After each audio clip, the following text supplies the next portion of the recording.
an overview of the issues, some of the issues we've started with yesterday, but a lot more that we'll be having between today and tomorrow. Before I introduce the panel, I've been advised to speak on the use of the interpretation equipment we have on our tables. This is because we had a few complaints yesterday on the usage, so we seek your indulgence to do this. There is an on and off button on the black console that you have, and once you press that on, in terms of language, you select your preferred language on the knob that has the numbers at the top. 1 is Arabic, 2 is French, 3 is Portuguese, and 4 is English. So you are expected to select your preferred language by turning that knob. And the next knob to it is the volume. I hope that helps. But should you require any assistance with it, some of our colleagues and the ushers will be on hand to assist you. Thank you very much. This morning, we're very privileged to have a panel of individuals who have worked in the field of anti-corruption and still work in the field of anti-corruption to share with us their insights on how far we've come when we talk about corruption on the continent, what the current trend is, and what are the prospects for turning the tide on corruption in Africa. To moderate that session is Professor Eddie Maloka. Professor Eddie Maloka is currently the Chief Executive Officer of the African Peer Review Mechanism, experienced and many years worked at the ministry, at the Department of Foreign Affairs in South Africa. He is joined on that panel and to present the keynote presentation today is Mr. John Gidongo. Mr. Gidongo used to be a permanent secretary in charge of ethics and issues of transparency in the government of Kenya many years ago. Apart from being a journalist himself, he is someone who has fearlessly led the fight against corruption through the work that he has done, and so many opinion pieces he's written, and the work he's done even with organizations like One Campaign. Discussing his presentation is Mr. Kaifala Francis, the youngest of commissioners in the history of the Sierra Leone Anti-Corruption Commission. He's the 6th commissioner and the head of the Anti-Corruption Commission in Sierra Leone.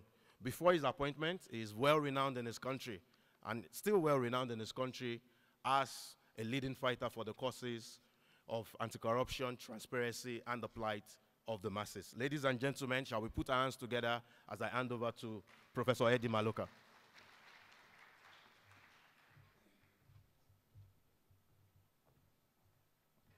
Thank you very much, Ibrahim. I think we must also give a round of applause to our brother, Ibrahim. Ibrahim is part of the Secretariat of the African Governance Architecture. They are the ones who have worked very hard to bring all of us here together and also to make all these logistical arrangements for our own convenience, working together with the authorities here.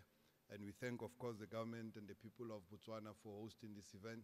And I see a lot of my colleagues and friends in the audience. So all I can say for now is that the protocol, I think, was exhausted yesterday and dealt with comprehensively. So today we are going to be going into the discussions. And I'm very privileged, really, to moderate this session and with such high caliber and the quality of speakers that we have. The session really is about the political economy of corruption in Africa. Normally when you talk about political economy, we look at the relationship between the state economy and society. But here we're looking also at the issues of, we seek to set the stage by exploring issues of corruption within the context of Africa's political and socio-economic development trajectory. And we have our able brother here, John, who's well known to many of us here, and he was made even more famous by the book that many of us read, It's Our Turn to Eat. And I think it was a story, it was a book based on his life experience and the fight he led in his own country in Kenya. And we are very pleased to have him here as our keynote speaker. So he'll speak for about 15 minutes. And then our brother, the discussant, is also being introduced, but I'll talk to him later. So John, you have 15 minutes. So you talk, and then we'll have the discussant to respond. And then we hope that we could then have a discussion thereafter. Thank you very much. Please, you have the floor, my brother. Can we give him a round of...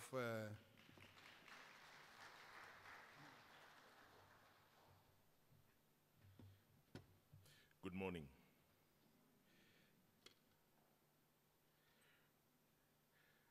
Thank you very much, Prof. Distinguished guests, Your Excellencies, ladies and gentlemen, all protocols observed. It's an honor to be invited to speak here this morning. And I'd like to also take this opportunity to thank the government of Botswana for hosting this event and for the AU for inviting all of us here. If you will allow, I shall not give a written speech. I'm going to set up, I've been involved in anti-corruption work within Africa and other countries around the world for the last 25 years now. In civil society, as Prof explained, I've been in media. I'm still in media as a publisher. I'm a failed civil servant. I am an economist. And so I shall give a bit of an overview of Africa's current, the context in which we are fighting corruption right now, number one. And then I'll give some of the lessons that we've learned in the quote-unquote fight against corruption, which only gathered momentum, let's face it, after the fall of the Berlin Wall in 1989. Before then, during the Cold War, we never talked about fighting corruption. It's something that came quite recently. And then I'll finish off with just a few lessons of what has seemed to work in different African countries. And here, I'm very happy to be challenged and criticized. These are very much my own observations. At the end of the 1980s, early 1990s, I enjoyed reading the 5-year development plans of the Chinese Communist Party. It became very clear in the early 1990s that the Chinese had seen something in Africa that has driven their approach to this continent, and that affects the way that we are going to move and are moving right now. They calculated that, Africa had a population of roughly 850 million people, that was going to reach 2 billion people by the middle of this century. By 2010, there were over 1 billion Africans, and of the 2.4 billion people projected to be added to the world's population between 2015 and say 2050, 1.3 billion will be Africans. And by 2010, between 4 and 5 billion people, 1/3 of humanity will be Africans. If you include our brothers and sisters in the United States, in Brazil, Colombia, and the wider African diaspora, by the end of this century, 40% of the world's population will be of African descent. Not only do we have the world's most rapidly growing population and rapidly urbanizing, we also have the world's youngest population. And that is something that we are struggling to turn into a governance dividend for Africa. So all civilizations and nations that have grown dramatically and changed the circumstance for the majority of their population have done it on the back of a young population, which we have in Africa. And we can feel this energy right now across the continent with a very youthful population that is impatient around governance and hungry for change. So we are seeing the beginnings or rumblings in countries like Gabon, Togo, Uganda, I follow I think the economic freedom fighters of South Africa, Congo, etc. And there's a common narrative of youthful impatience with bad governance and corruption across the continent. As a young generation below the age of 35 realizes that for them, secure livelihoods, health, education, and security for their own children is precarious, and they're willing to challenge the institutions that have led to this reality. So I'll just park that as the context of the comments that I'm now going to make. As I said, the current fight against corruption in Africa, many of the anti-corruption institutions that we've established, many of the laws that have been promulgated, constitutions, this all started around 1991 when anti-corruption, transparency, accountability, etc. became part of the development lexicon across the continent. Between 1989 and 1994, about 33 African countries held democratic multi-party elections. And now a majority of the countries across the continent have anti-corruption legislation entrenched in their constitutions. In fact, and I would like to argue, and it's good we're here, as guests of the African Union, we have the African Union Convention, we have the United Nations Convention Against Corruption, and a raft of anti-corruption instruments that have been adopted nationally, regionally, and continentally to fight corruption. We have a multitude of anti-corruption plans, strategies, and programs. Secondly, it is now no longer possible for any politician in Africa to be elected or to purport all politicians are fighting corruption in Africa. And certain statements, transparency, accountability, rule of law, and no stone shall be left unturned. Those are the statements that leaders used to get elected into office. As we heard yesterday, former President Thabo Mbeki's report on illicit flows for the AU 3 years ago found that Africa loses between $50 and $80 billion annually to illicit flows out of the continent. The Economic Commission for Africa estimated that in the 30 years after 2009, Africa had lost $1.4 trillion to these flows. I should like to argue that while we have created a great legal infrastructure for fighting corruption since 1990, the problem has grown bigger. And it's time for us to stand back as Africans and ask ourselves, what do we need to do differently? And what are the key lessons to be gleaned from that?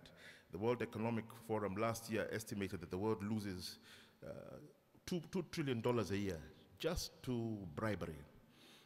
And if you include the tax evasion that is orchestrated in cahoots with tax havens, you're talking of figures up to $9 trillion US dollars. And Africa has borne the brunt out of that. Let me share some lessons after giving that context of just some of the big picture lessons that have been learned during this now 25, 30 years of anti-corruption across the African continent.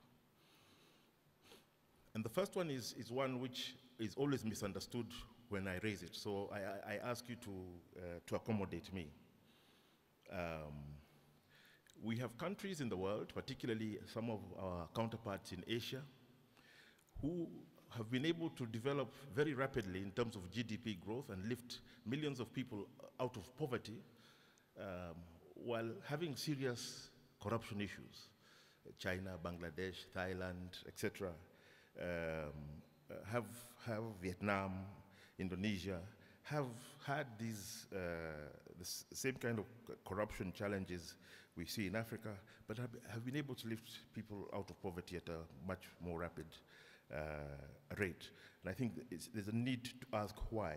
And one of the most important lessons emerging from that is that the most insidious impact of corruption, defined as the abuse of vested authority for private gain, has not been in terms of impacting poverty, because we've continued to lift people out of poverty, but systemic corruption, especially as perpetrated by an entrenched elite, deepens inequality, income inequality. And inequality is much more easily politicized, militarized, and destabilizes nations in a much more serious way. Its consequences are much more profound in terms of undermining the confidence of populations in their own politics and vital institutions. So this, we used to say corruption deepens poverty. Yes, it does, but the most painful effect is in terms of deepening inequality.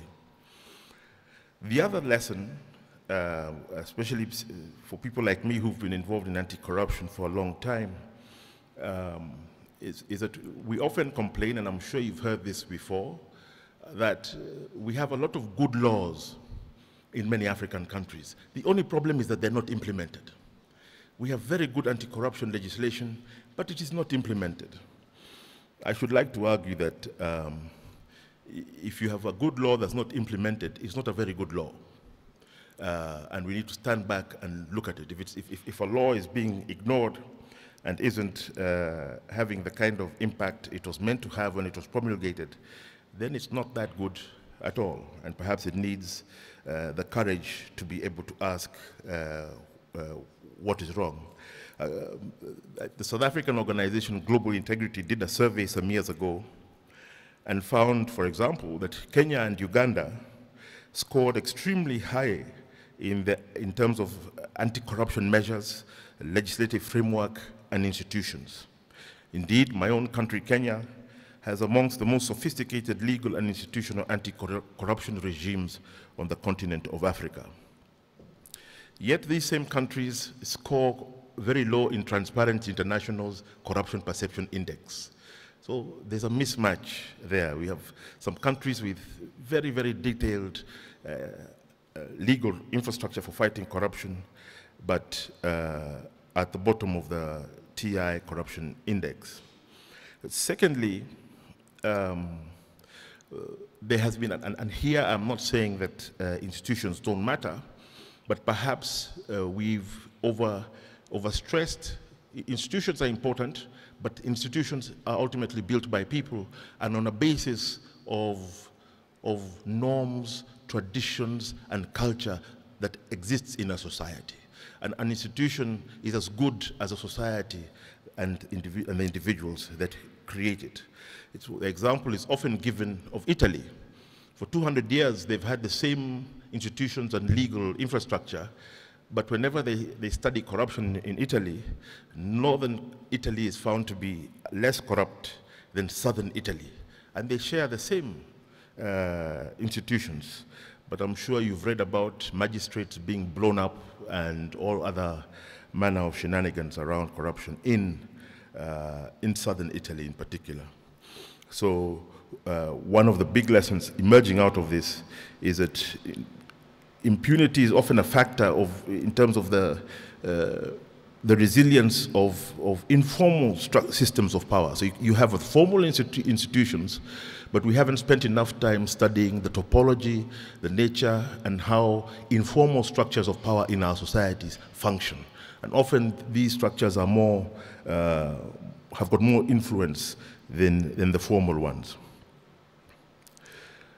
The third lesson, and this one emerges out of ongoing research right now and developments that are widely reported in the media, is that today's youth, people below the age of 35 around the world, are very focused on issues of inequality, corruption, and lack of accountability. And in many countries, they're acting very directly. And I'm sure you've seen on television demonstrations in a range of countries. And I should like to argue that in what is called the Arab Spring in North Africa, corruption was one of the issues that really fired up the energy and anger of the youth who wanted change. In the West, and I'll talk more about this shortly, ironically and sadly, in many countries, it is reactionaries and populists that have taken advantage of these narratives around inequality and unaccountable elites most effectively. The people claiming to be draining the swamps are in the swamps themselves. And it is one of the challenges that we face. Again, in this bucket of youth, the youth are very committed to and engaged with one key successful, I would call, informal anti-corruption institution, which is the media. Whether you're talking about formal media, social media, the media is essential in the fight against corruption for young people. The fourth important lesson, and this for me I have witnessed just in the last 20 years, when I got involved in anti-corruption work around 1997, the face of anti-corruption was a public official receiving a bribe from a businessman or whoever, and then building a big house and et cetera, et cetera. A big shift has happened since the beginning of this century, where the importance of the private sector, and especially the service sector in corruption, now exceeds the role of the public sector in most narratives. So here I'm talking about finance, banks, the legal sector, accounting sector. The architecture of grand corruption is put together by these sectors. If I want to steal $1 billion, I go to some of the top law firms, some of the biggest banks, some of the best accountants and lawyers to put together the infrastructure of the transactions that are going to have this money lost. Nothing illustrates this better than the Paradise and Panama Papers, which are the subject of a film that I would recommend you all watch that's about to come out by a gentleman called Alex Winter on the Panama Papers, which just demonstrates the extent to which large multinational banks, law firms, and jurisdictions of secrecy, where this case is often very much a victim, and we don't talk enough about this. Lastly, in terms of the big lessons since the early 1990s, is that we have seen, especially over the last 8 years, in many countries in Africa, what I describe as the weaponization of anti-corruption, where anti-corruption efforts and programs are used for political purposes against perceived opposition formations, media, etc. And this is not only something that is happening in Africa, but in Asia, Latin America, and other countries as well. And as it has now assumed a geopolitical angle, as the big powers, the US, China, Russia, and Europe compete in Africa. This, as I said, the weaponization of anti-corruption, where we may become the victim of our own commitments to fight corruption. I'll conclude with just 3 short lessons in terms of asking what works. Africa, through the Organization of African Unity, now the African Union, invested very heavily in political liberation. The most effective committee of the OAU was the Liberation Committee. And we are now moving toward, we're engaging aggressively towards economic and even deeper integration. I should like to argue that the social and cultural integration, especially amongst youth, is ongoing and outpaces all governments and institutions that are engaged in it. And I think it should be the foundation on which we amend our anti-corruption strategies and plans going forward. And the question is, how should we consolidate this and going forward? I was thanking Professor for South Africa recently adopting Kiswahili as one of the languages that is used in South Africa. I wish that trend can continue. It is those kind of changes that affect the traditions and norms in society that create the foundation on which the institutions of fighting corruption are built. Secondly, one cannot underrate, again, the importance of leadership. Institutions are important, but leadership is key in Africa. And one of the interesting things on the continent has been that the behavior of individual leaders, of a prime minister and or president, in terms of their personal behavior, has a tremendous impact on public attitudes with regard to corruption. And conspicuous consumption has one of the most powerful impacts on how citizens view corruption and the effectiveness of anti-corruption strategies. And I think the minister from Lesotho yesterday talked about it, of thieves in ties who come into office with dirty shoes but leave there with shiny shoes. In Kenya, we used to be able to tell by the watches. You join government wearing this Casio, and in 90 days, you have a Rolex. In 6 months, you have another wife, a new car, etc. This conspicuous consumption is something that ordinary citizens focus on with great attention. Last but not least is the lesson, and I think an important one. There's been a great deal of energy expended on using technology to fight corruption, increase transparency. A lot of African countries have implemented electronic voting systems, quite expensive ones. But one of the big lessons that has emerged out of the last 8-9 years in particular is that you cannot digitize integrity. If you give a bunch of thieves good technology, they will steal better from you. So technology is not a silver bullet and does not replace basic integrity and values in a public service. Last but not least, a lesson that is often repeated in the fight against corruption is that prosecution is the bluntest instrument in the fight against corruption, something which the founder of Transparency International, Peter Eigen, always emphasizes. Of all the tools available in fighting corruption, prosecuting, especially high-level politicians and business people, prosecution is the most difficult and expensive instrument you have to use. So we sometimes put too much pressure on our anti-corruption agencies, expecting them to deal with all the corruption in society. It is quite difficult. Usually, the lawyers for the big crooks are better paid than the lawyers of the anti-corruption agency or the attorney general. Issues like restitution, amnesty are more effective. Finally,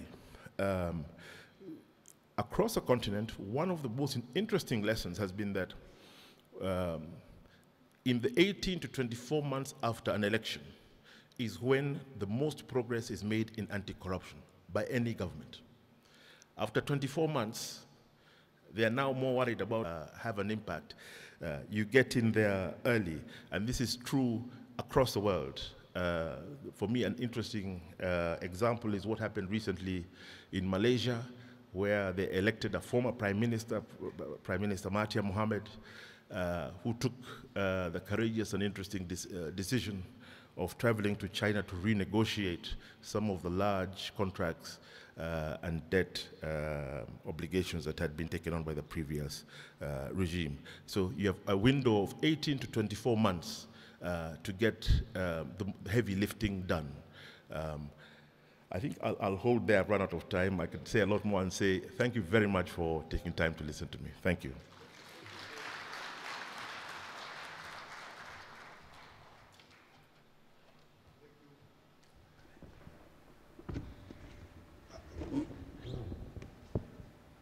Thank you very much, John. I think this was a very excellent, this presentation was excellent.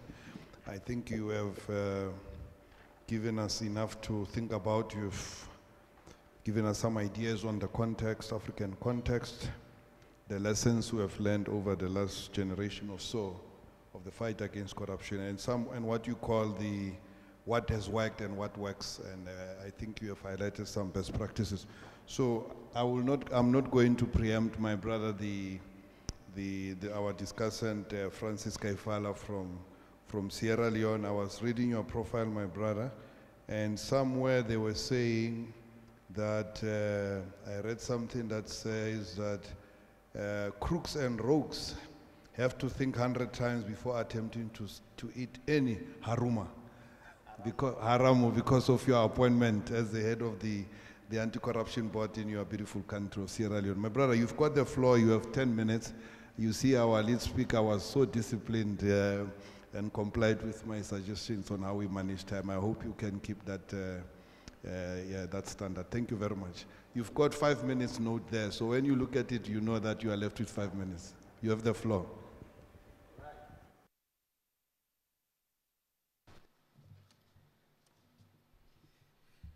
Good morning. Distinguished ladies and gentlemen, I stand on existing protocols to firstly bring you greetings from the Republic of Sierra Leone, where we have a new president and a new team who are trying to reposition themselves for a more robust fight against corruption. Building on that, we are grateful that this time is being informed by actions of people like Mr. John Gitongo, who have spent their lives involved in anti-corruption issues as actors in government, as journalists, as consultants, and as well as whistleblowers. You can see what experience such a combination brings. And it is that Mr. Gitongo has brought to us today in his very important speech to us, which details the foundations of anti-corruption fight in Africa, the experiences he has gained, and also an insight into where we can go from here. Let's give him a very big round of applause. John, we are happy that you are still alive to share this with us. Now, going to your speech. Many of the things that you discussed here today are things that we who are still involved in the forefront of the fight against corruption experience. The foundations were laid. They were more difficult times. We are talking about the 90s, the early 2000s, when Africa was transitioning mostly from multipartyism to democratization. And in that process, a lot of the dictatorial tendencies, the primitive acquisition of wealth, had to be surrendered for more democratic values and principles. And giving us this foundation tells us where that came from, and we can certainly understand how difficult that must have been for those who were alive at the time and who are still alive to be with us. But I am going to more focus on the lessons that you explained. And he says that the Asians, in their anti-corruption efforts, have mostly succeeded in moving their people from poverty to middle-income economies. Malaysia, Singapore, these are countries that gain independence almost the same times as our countries, but it becomes difficult when we have to compare our GDP and even our governance regime. The question is why? Why do we still have this? And as Mr. Gitongo rightly said, our people are feeding on inequality. The political leaders are using inequality to mask the things they do, relying on ethnicity, political divide, and even trying to empower a certain class of society like the military or sometimes a particular tribe and pace them against the other tribes, and it becomes us versus them. In that vein, the moment you start fighting corruption robustly, it becomes an us versus them system. In my country, for example, when the new president gave the Anti-Corruption Commission powers to proceed in the fight against corruption without limitation, apart from issues of financing and all these other things, and I was appointed in, the first cry that came was witch hunt. People, for example, you have people in my country who within the 10 years of governance had 50 to 84 houses to their names. Before coming to power, they barely had a house at all. Corruption was everywhere. But it was easy for them to rely on the existing problems of the society in terms of ethnicity, in terms of inequality, to spread political deception within the population. And they rely on these. So I agree with Mr. Gitongo when he says that the major culprit of why we have been able, it has been difficult for us to move our people is mainly the political deception that relies on inequality within the population. You see, another problem is, and I agree with him, in my country, Transparency International rates our anti-corruption laws as one of the strongest in Africa. It's very strong. We have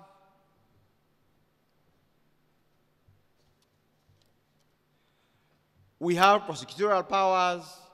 We have powers of search and seizure without relying on a warrant from a court. And we have all kinds of powers to arrest, detain for almost 10 days and all these things. But good laws, as he says, are not enough. It has to be backed by several things. We will score higher if our regulatory regime is backed by the necessary political will and the political courage of those who fight corruption to succeed. And it is that courage which has to be harnessed. Without the courage to balance the political will, succeed. Again, he has mentioned problems of institutions being important, but people who fight corruption also being important to face the problems of corruption in Africa. He has mentioned the problem of weaponization of the Anti-Corruption Commission.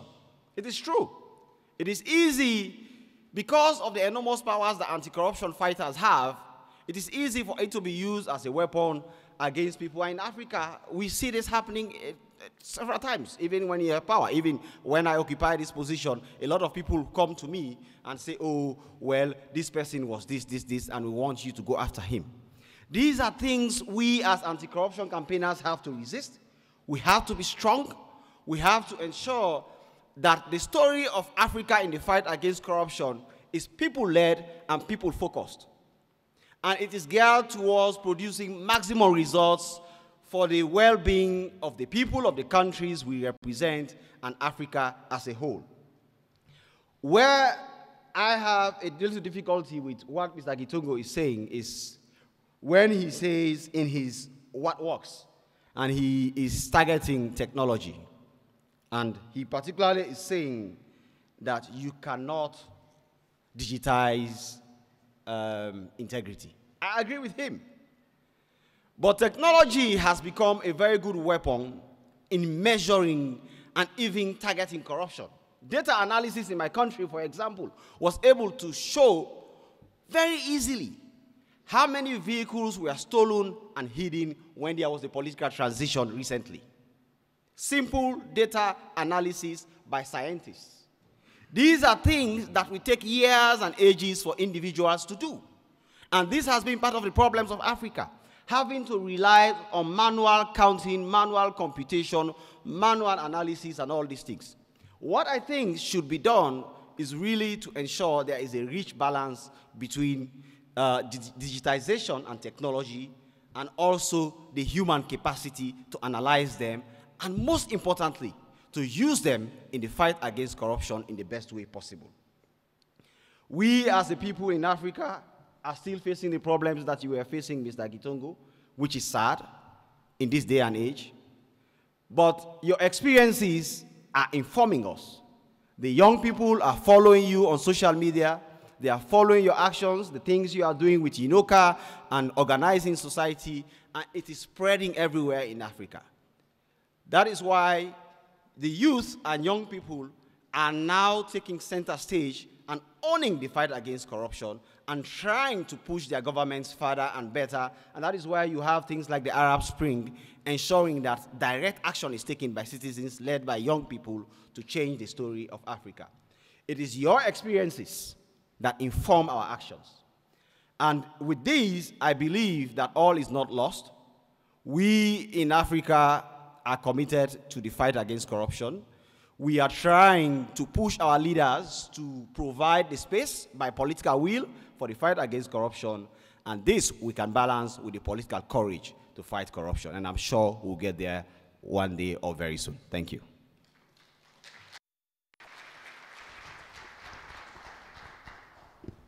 Thank you very much. Thank you very much, Francis. I think you managed to weave in your own experience into the role that we've been asked. You were assigned by this by the organizers, really to tease out ideas or some points from our brother's excellent presentation. I like the point you have made about how do you counterbalance the point that he was making about the weaponization of anti-corruption and the perception of that maybe sometimes, you know, a good fight against corruption could be perceived as witch hunt, and it can also be a source of instability in the country because the others will want to retaliate. The issues you have raised about political will and courage. But I think that for me, what came out the highlight of what you've just said was really you could say the mixed or the contradictory role of technology in the fight against corruption. I remember many years ago when I was a young man, we were reading about Karl Marx, and Karl Marx was talking about the contribution of crime to the development of technology. And he was telling us that, I remember him, one of his works, he was saying, without criminals, we will not have safes, we will not have locks, we will not have keys, we will not have fences, we will not. So I think this is really the role of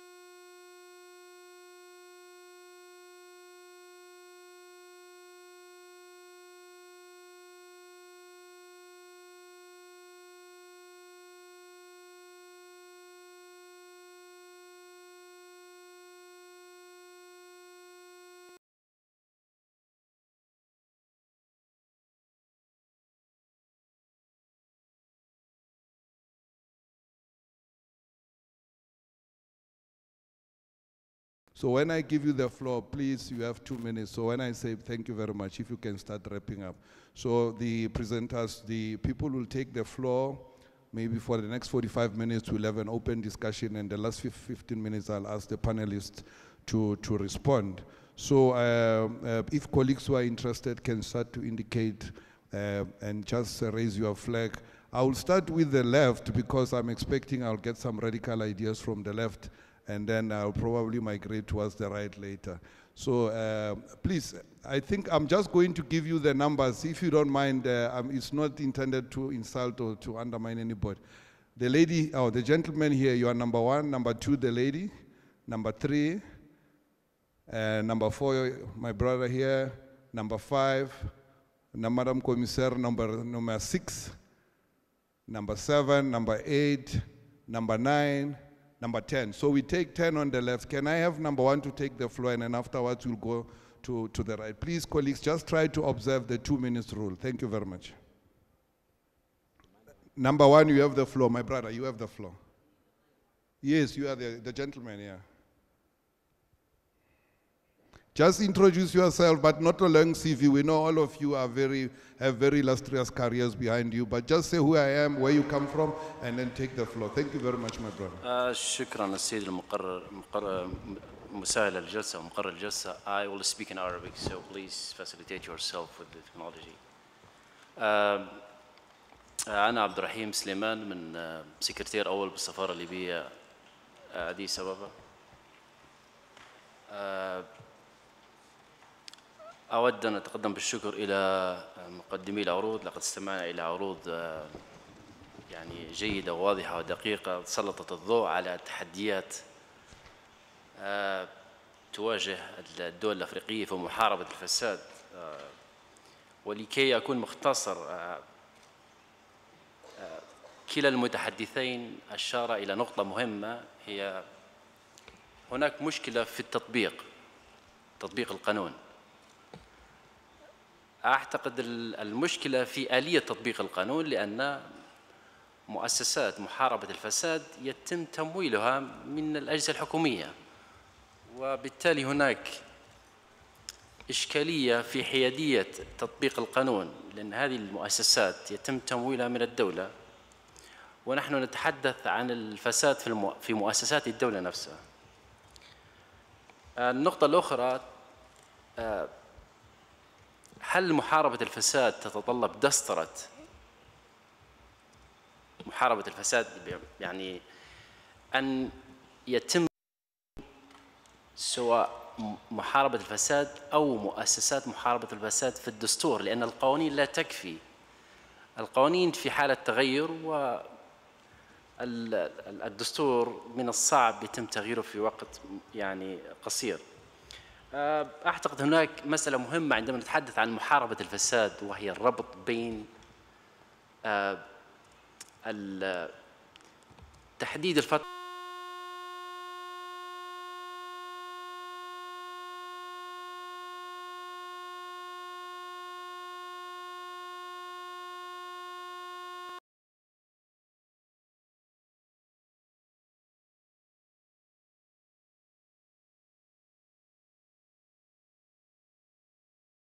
الاستيلاء على مقاليد الأمور.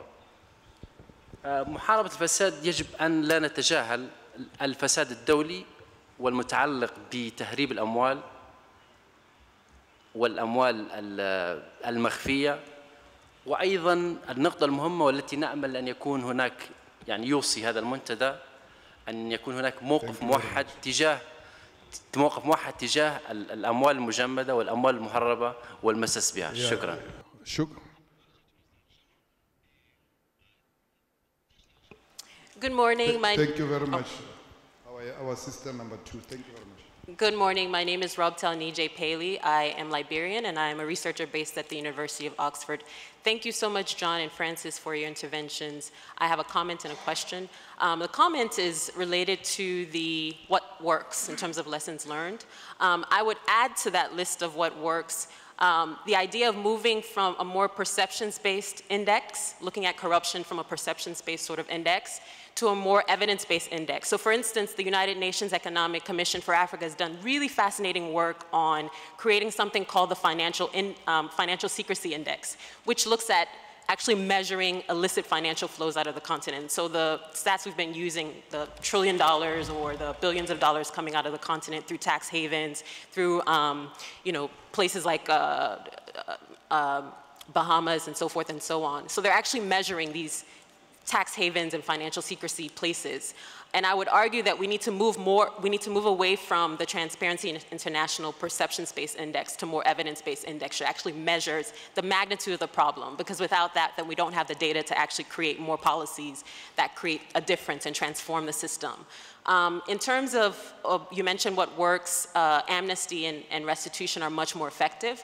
I mean, I would argue that we need to put more people in jail. And I understand that prosecution is really difficult and expensive, but I think it does serve as a deterrent. If you see that person who stole $1 million from the national coffers in jail, it could create a deterrent for those who might want to follow in that person's footsteps. So I think, yes, prosecution might be more expensive, but we need to figure out more financially viable ways of punishment, right? People really need to go to jail. They need to be made examples of.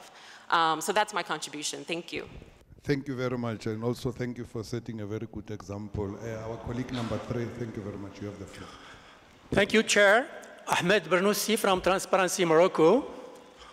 I would like to raise some issues which I consider as priority for Africa, and we didn't do enough to tackle them.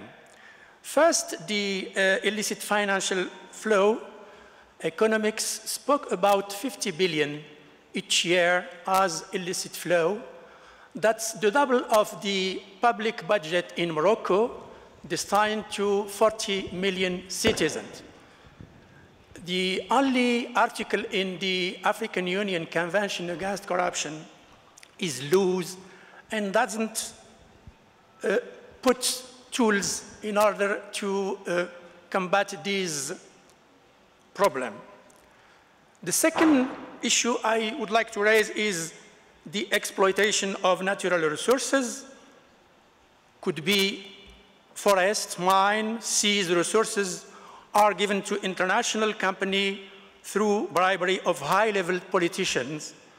And the third issue for me is the management of land. Many African countries are lending thousands of hectares for long times for endangering the food security of African citizens. Why, as Africa, the cradle of humanity, couldn't we dream for her to be the future of humanity with the agenda of Africa 2063? What can we do? I have no answers, but I would like to discuss these issues. We have a lack of implementation of law. We have too many laws, but we don't act, and we don't have the resources for institutions. Could be human resources or financial resources. And lastly, could we have some data of the impact for those countries who have implemented the African Convention Against Corruption? How was the impact of their implementation of this convention? Thank you. Merci beaucoup. Thank you very much. Thank you very much. Our colleague number 4, thank you. Thank you very much, the moderator. I'm Toure, Ambassador of Guinea to Addis Ababa. Allow me to add a new symphony to our conference because I hear one of our brothers speaking Arabic. I'm going to express myself in French. Thank you very much. Thanks to our brother Kitonga and also Francis Kaifala from Sierra Leone. I note some idea. Je voudrais dire donc que j'ai noté quelques idées de l'intervention de notre frère Kitongo quand il dit que la corruption approfondit la pauvreté. Nous avons des bonnes lois en Afrique, mais elles ne sont pas appliquées. Ça, c'est dû au manque de responsabilité et d'engagement politique. Au début, quand les leaders politiques veulent s'engager, ils mettent dans leur programme la lutte contre la corruption. Mais après, on entend dire autre chose. Je vais donner 2 citations de 2 présidents africains. Il y a un qui a dit que si tu prends la commission et que tu investis dans ton village, ce n'est pas une mauvaise chose. Un autre a dit que la chèvre broute là où on l'attache. C'est des trucs des présidents qui certainement de certains pays qui sont là se reconnaissent. Mais ce qui est important ici, c'est que quand la corruption devient une arme, c'est sûr que c'est contre le peuple. Et c'est pour ça que nous nous recommandons une véritable révolution, comme celle qui a été engagée au début de nos indépendances.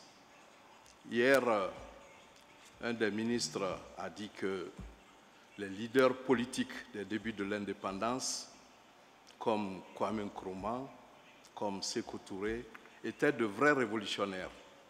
Ils se sont engagés, on les a considérés à un moment donné comme des rêveurs, comme des gens qui sont des idéalistes.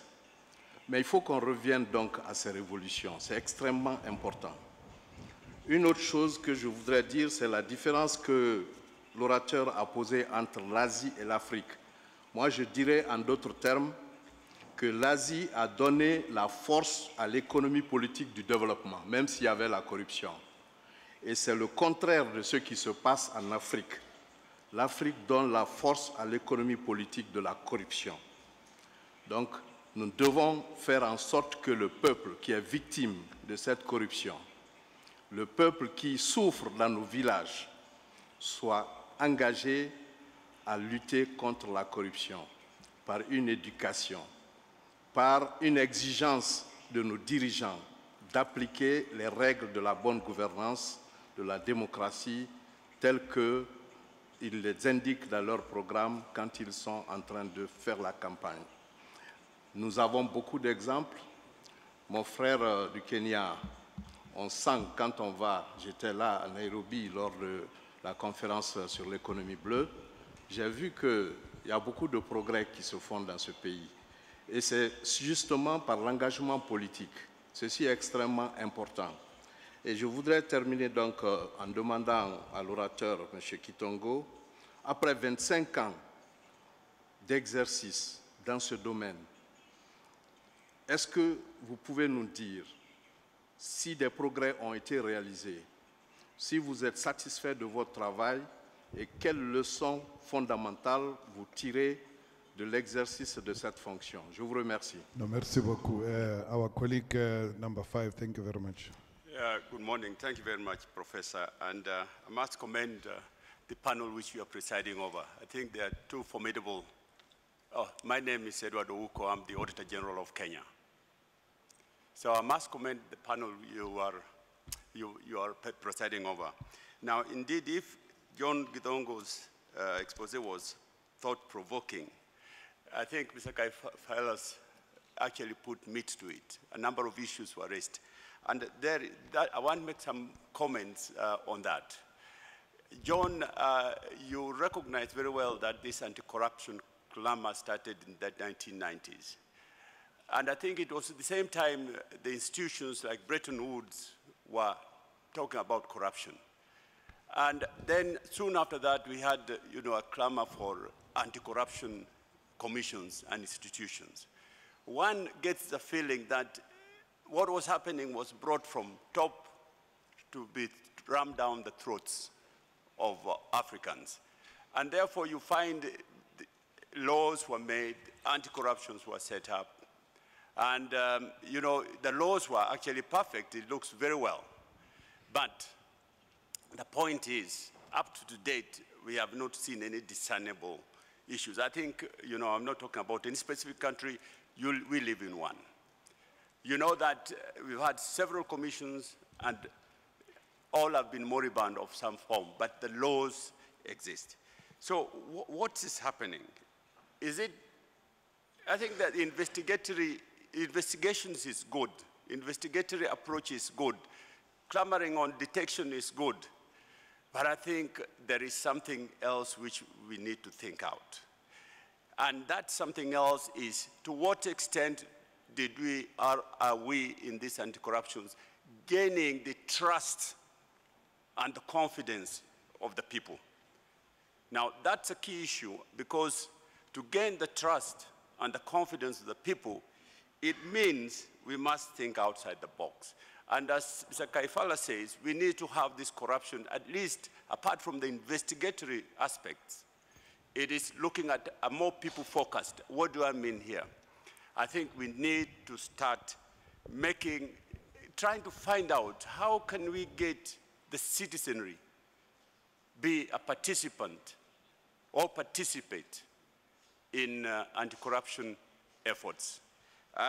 Because I believe that this is a key issue in eventually, if you don't have the trust of the people, then you have all the things which we are talking about, the witch hunting, the what you have and so forth. So my take is this, and maybe my suggestion is this. Much as we anti-corruptions are clamoring on investigation and with the prosecution, that's fine. We have to find out what low-hanging fruits can we work with or involve the public, civil societies, which you are one of them. Thank you very much. In the mainstream, no, I'm just finishing, Chair. In the mainstreaming of the corruption. And one of them is clearly lifestyle audits. Because I don't think we have mainstream lifestyle audits, including and involving the citizenry. Yeah, so I believe that your case of Casio and Rolex can actually be handled. And therefore, instead of concentrating on catching, we also concentrate on getting the public in the fight against corruption in a more mainstream manner. Thank you. Thank you very much. Next is our colleague number 6. Thank you very much. Le numéro 6. Je crois que c'est vous, Madame la Commissaire. Merci beaucoup, Monsieur le modérateur. Je tiens à féliciter les panélistes et vous-même, Monsieur Maloka. Je voudrais réagir lorsque j'ai suivi Francis Kaifaila, qui a parlé de l'organe que vous avez mis sur pied pour lutter contre la corruption. Je vous félicite pour cela. Mais quelqu'un aussi a parlé du printemps arabe.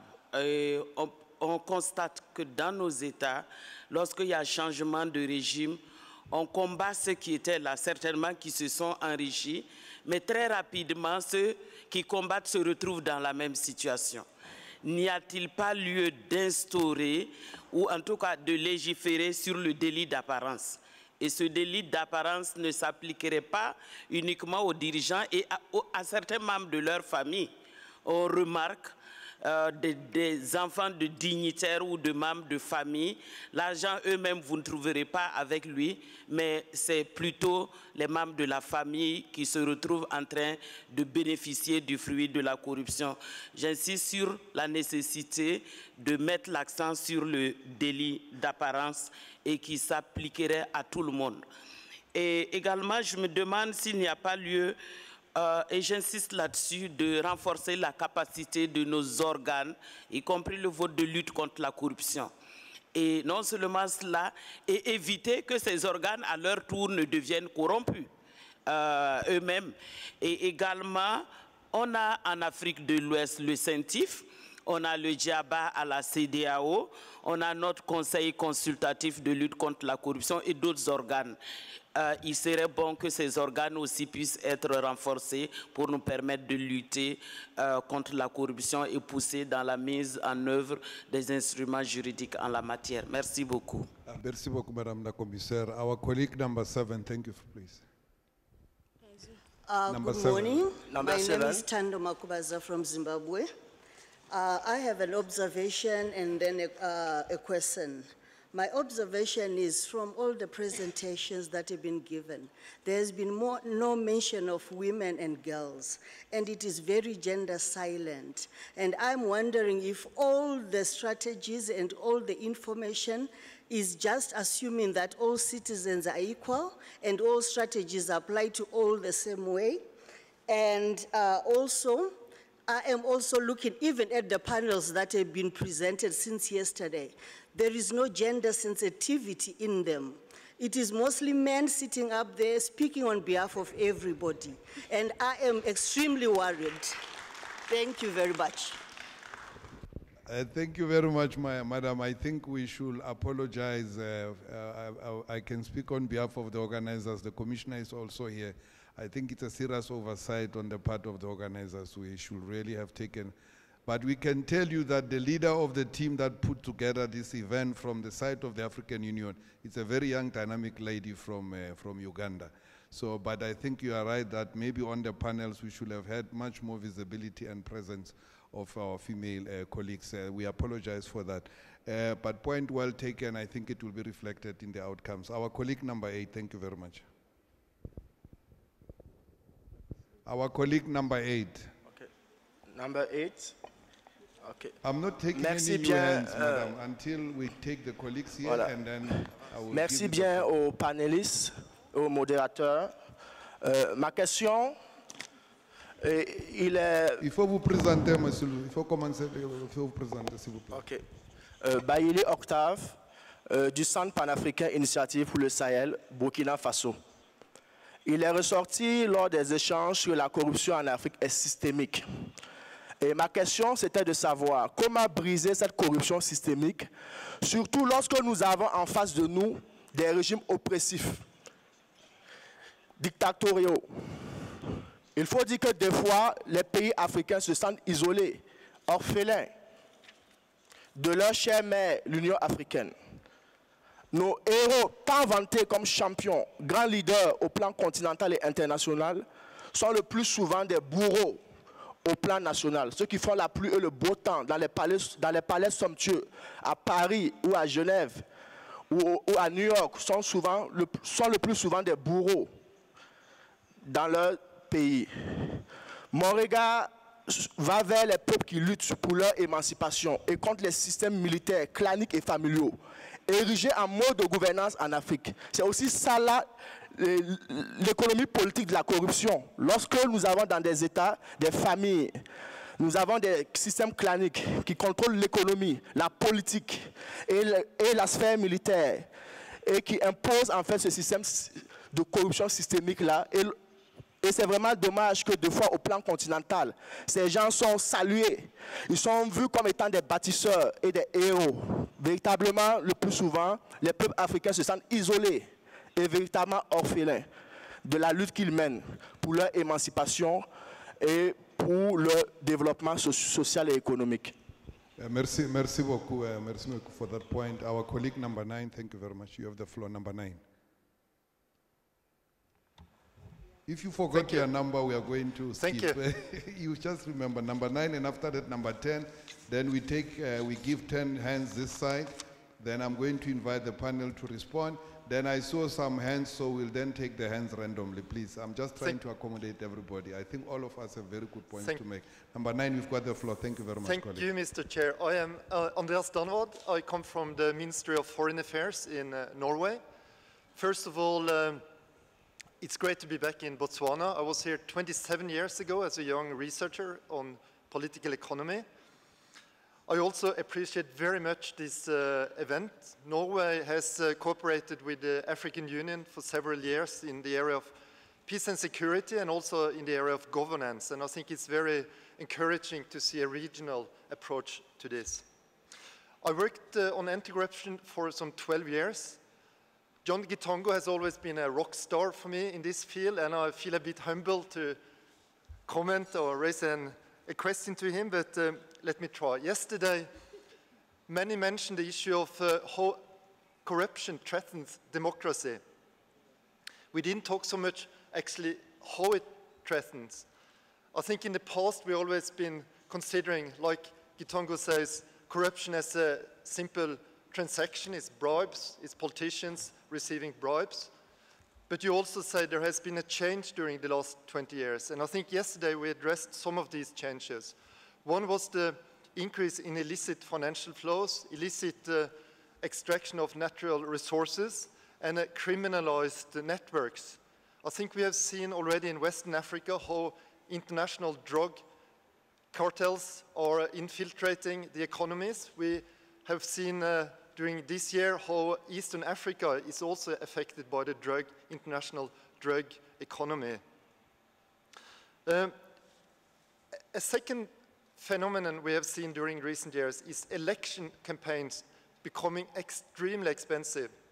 In itself, this is a kind of threat to democracy as it undermines inclusiveness and opportunities for young people, perhaps women, to participate as candidates. But it has also an issue about where is the funding coming from? And my question is there a risk to see a convergence between this issue of increased illicit financial flows and expensive electoral campaigns? And what can be done about it? Thank you.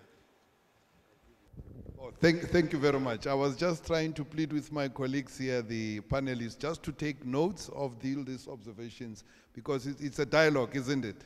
So we don't want to, you will have time to respond, and you probably, hopefully, will have another round.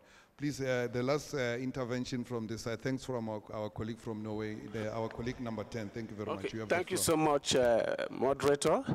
I just need some further clarification from... Please introduce yourself, my brother.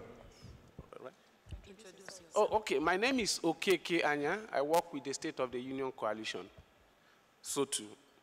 Yes, I was saying that I need further clarification from Commissioner Ben, because I think I heard him say how strong the law in his country is, and in some cases they don't necessarily need to go to the courts, probably to confiscate alleged corrupt property. My question would be, if this is true, is it not room to muzzle opposition, which probably is why people think that you are carrying out some level of witch hunt? Thank you. Thank you very much. We'll take 10 hands this side, if you don't mind. I'll use the same system. I hope people are not offended. I'm going to allocate you a number. The young lady here in front, you'll be number 1. The gentleman will be number 2, 3, 4, 5, 6, 7, 8, 9. Unfortunately, I just have to take 10 in all fairness. The gentleman at the back there, I'll take you as there at the back with the blue share, blue, you'll be number 10.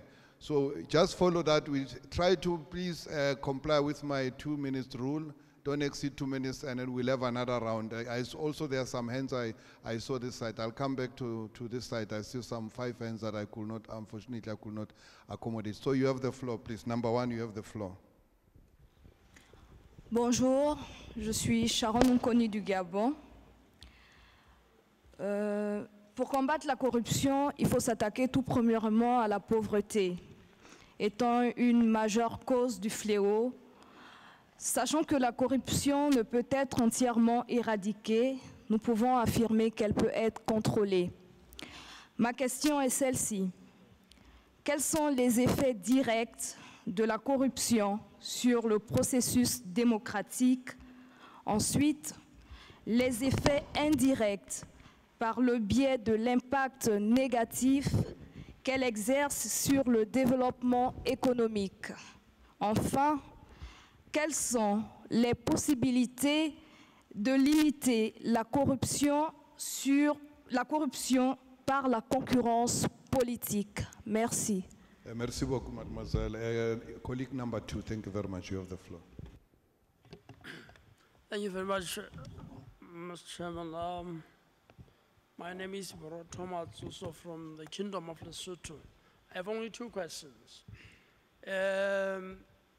On several occasions, most of speakers in this dialogue have indicated that implementation is a problem in Africa. It's one of the most stumbling blocks in the fight against corruption. I haven't heard very well as to what do the presenters say, what does the presenter say about it, what is the cause, and what should be done. Because if it is one of the stumbling blocks, really we have to find a solution. And in fact it is. Because when you talk of the signing of the AU Convention Against Corruption, we have heard that there has been a lot of procrastinations relating to some countries not signing, which shows really that implementation is a problem. We could have good intentions as Africans, but when it comes to implementation, it's a problem. What is the solution? Okay. Then secondly, we have talked about prosecuting the high-level individuals we said it presents a lot of challenges. What is the alternative? What should be done? If prosecution of the high-level individual is problematic, and these are the very same people that we are saying are causing problems, then what is the alternative? We need to get a solution as Africans. How do we approach this? Thank you. Thank you very much. Our colleague number 3, thank you very much. Thank you very much, Mr. Moderator. My name is James Verdier, and I'm from Liberia. I'm head of the Liberian Anti-Corruption Commission.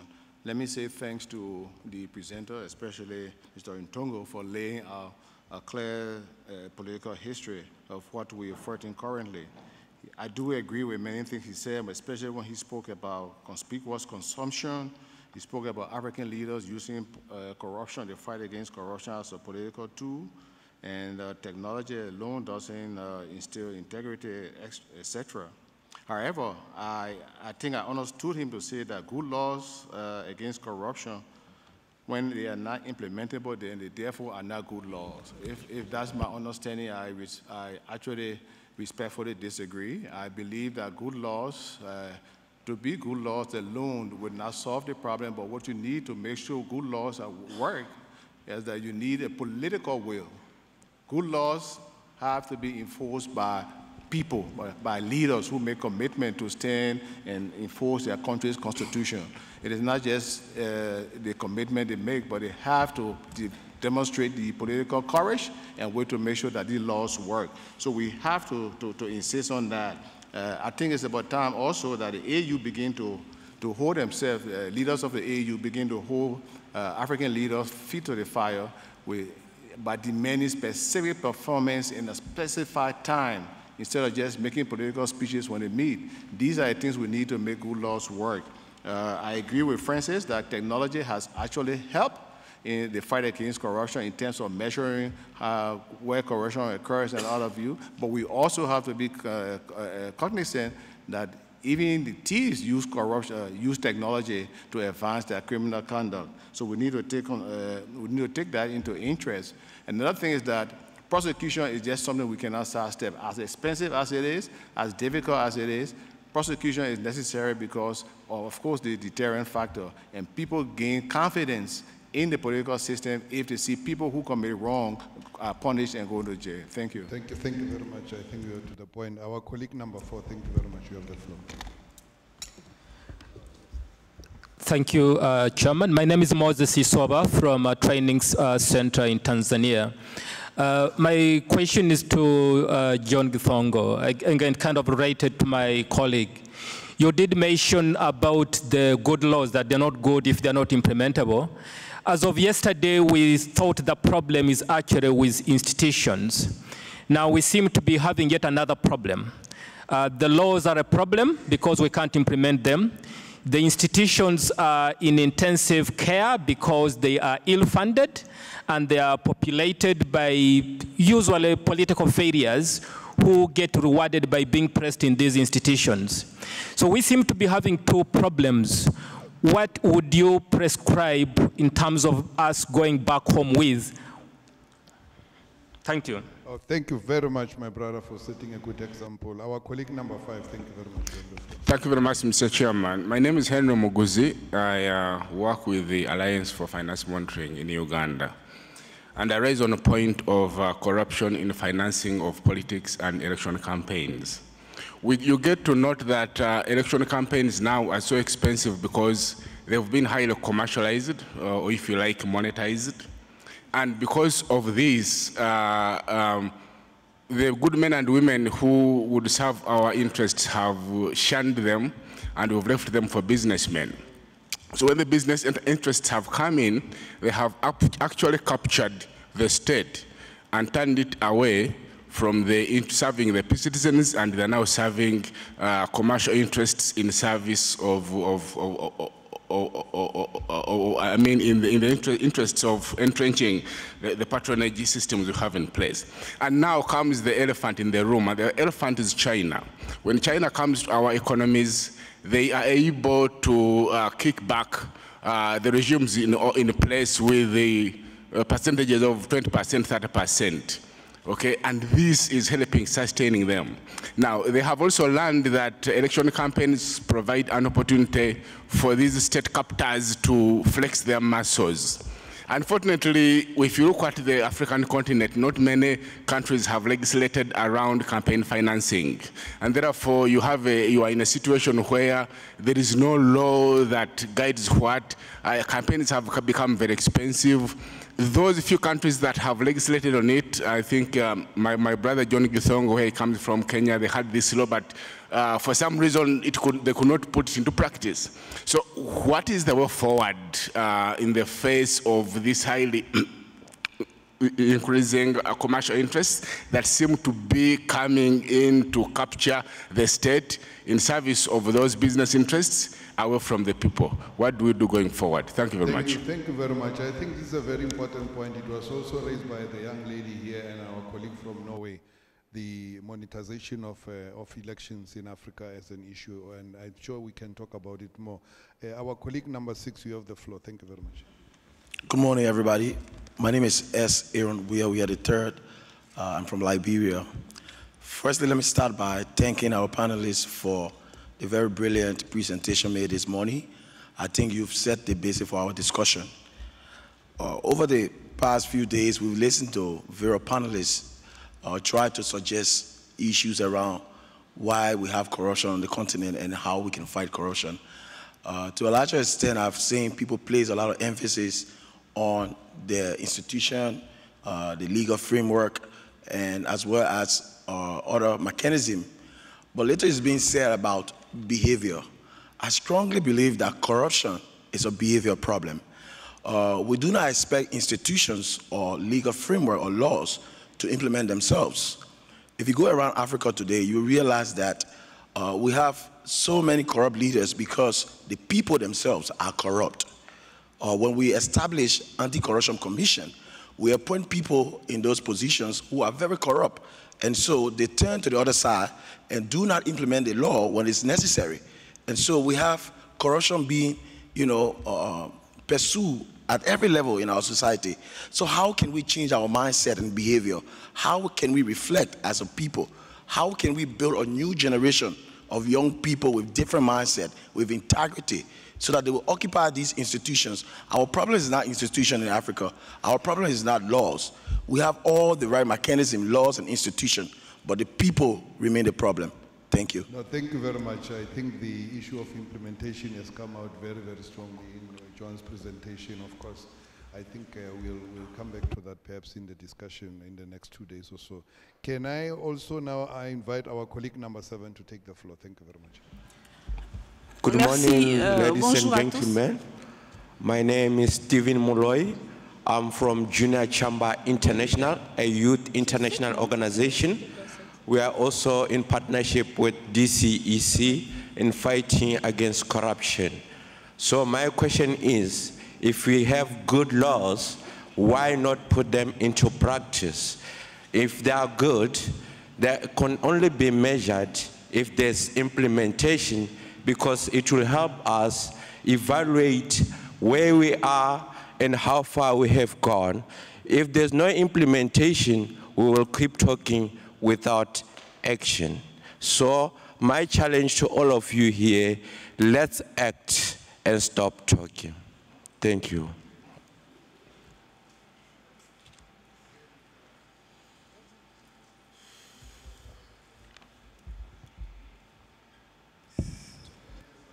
Said something that the organizers did not like.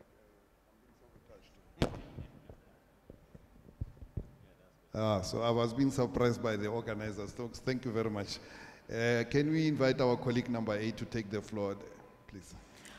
Alors, merci beaucoup. Je suis mademoiselle Alice Goza, je viens du Togo. Alors, moi, j'ai une seule question. Qu'est-ce qu'il faut aujourd'hui réellement à l'Afrique pour vaincre la corruption?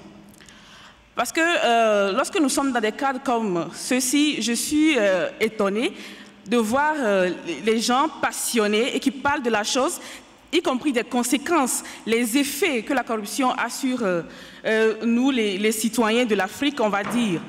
Parce qu'aujourd'hui, si nous sommes d'accord que les lois ne suffisent plus, qu'est-ce qu'il faut faire?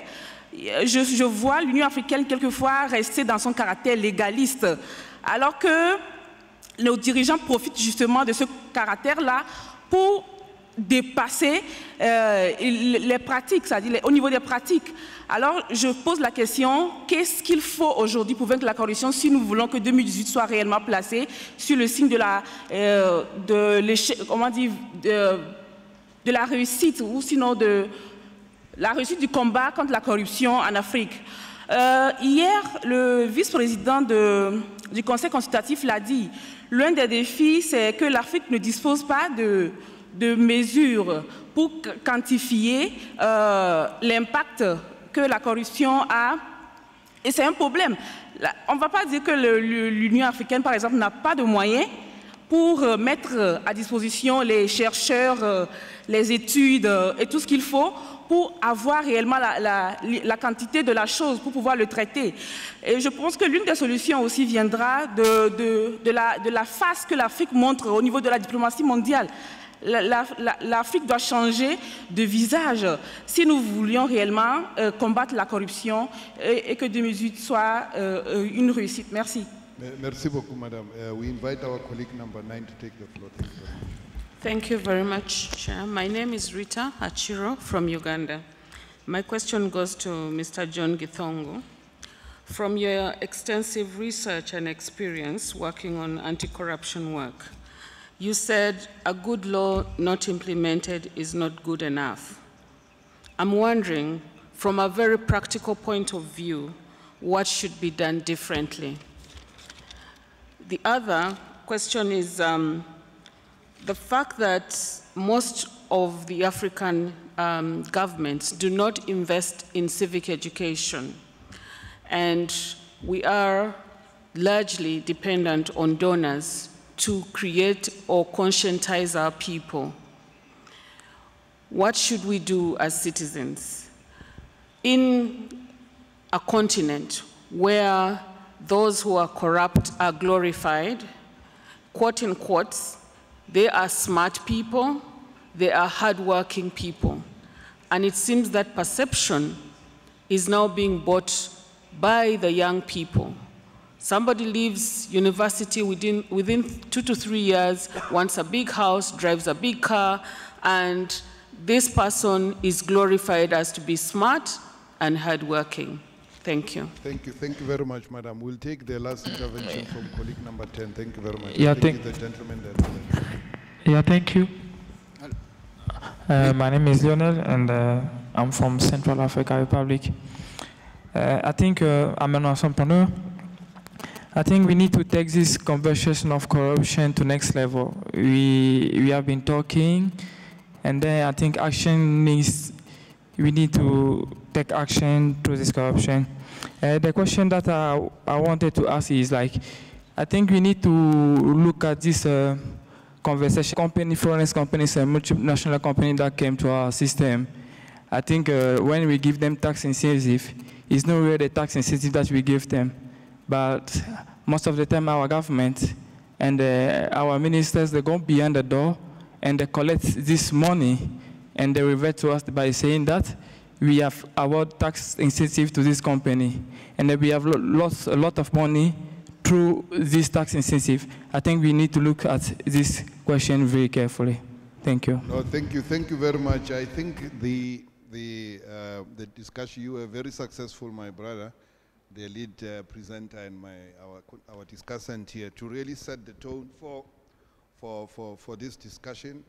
And the issues that are coming up clearly, where some of them were anticipated in your presentations, is about implementation, and around that is the issues of legislation and the capacity at country level, also the regional level, and of course the enforcement part, the prosecution, successful prosecution, and the issues around monetization of our democracy, particularly the elections, the role of the external actors, non-African external actors in exploiting the monetization of elections, and of course there was a lot of some reference to the role played by the private sector, even yourself, and the citizen action. I think the issues, the actions that people need to take for themselves at the level for campaigns and also for some of these And then there was also a point, I think it was our first speaker, if I remember well, the lady here who spoke, and some made reference to it around the importance of data or evidence-based approach to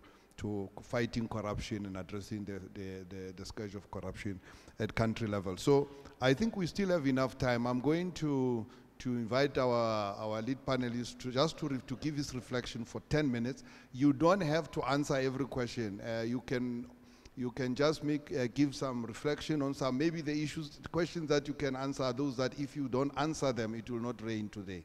So just make some reflections and reference and maybe duly some of the key issues, and then our discussant here, I will give him 5 minutes. I want to give the young lady there at the back the floor later after the response. I'll only take that lady because none of you had your hands up as energetic as she had. So it will only be her that side, and then I'll take 3 hands this side.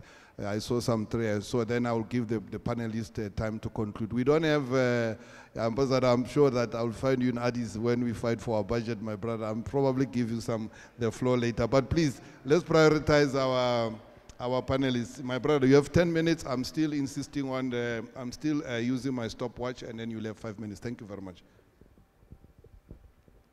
Thank you very much. Number one, I think there's a bucket of issues that has been raised with regard to money laundering, tax evasion, and criminal networks and their effect on democracy. I think the corruption-related challenge of the age right now, not only for Africa but for the world, and I think actually the West right now is in the crosshairs, is around this issue of money laundering and the role of the service sector, the banking sector, law firms, etc., in driving grand corruption around the world. There's lots of discussion about it. You'll see more and more scandals, Panama Papers, Paradise Papers, and you know, in the Panama Papers, 200 countries are represented, including many African leaders and also Western leaders as well. This is really the challenge of the day of how do we regulate a very sophisticated service sector that is designing the infrastructure of the most serious corruption happening in the world today. The question was asked with regard to evidence-based corruption research. I couldn't agree more. In Kenya, we were involved in doing that in 2001, and actually it's just a matter of how you design the questions. If you ask people, are you corrupt, they'll all say no, but if you ask somebody, have you been forced to pay a bribe in the last month, they will give answers, and we've carried out that kind of research successfully.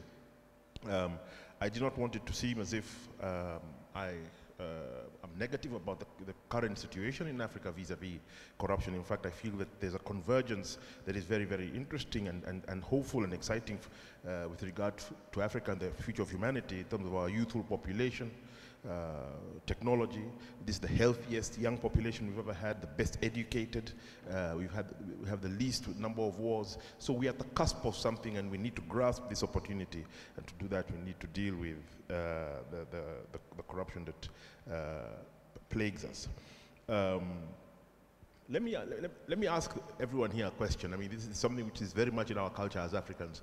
How many people here are involved right now in supporting or financing a relative or friend who is in health need? Maybe they are sick, or you're helping to pay school fees.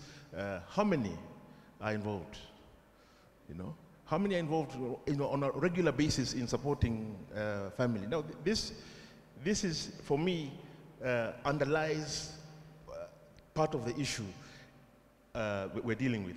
This is our informal welfare system in Africa, where if you have a relative who has something, you will get a call, I need money for hospital, I need money for education, and it allows, it creates for rationalization of behavior in public service that can lead to